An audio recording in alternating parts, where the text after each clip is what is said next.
let's talk about Brian Laundrie's notebook. Is it believable and does it matter? Now, in terms of believability, I would say not very.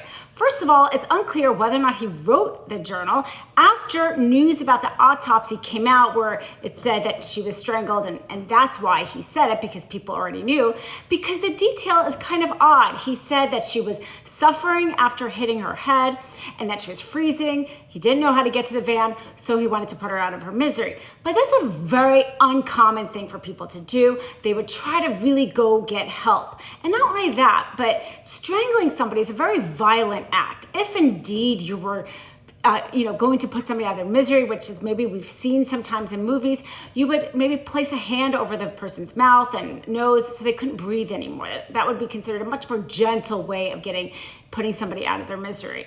Whereas a strangulation is not only very violent, but very hard to defend yourself. It'd be much easier to defend yourself against somebody trying to put their hand over your mouth and nose. So in that action, you can't tell if she was in agreement, as he said, because somebody strangling somebody else is, again, very hard to defend yourself, especially if she had been weak from an injury.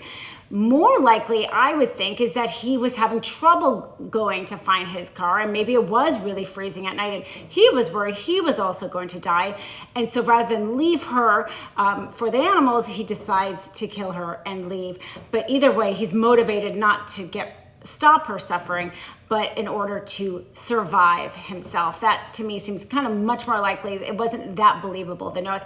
But in terms of the law, how it affects, obviously he cannot be charged. He's already passed away. And whether or not that affects the case against his parents, I don't think it does at all. He really barely mentions her parents and his parents, and more tries to have the public change their opinion and have sympathy to him.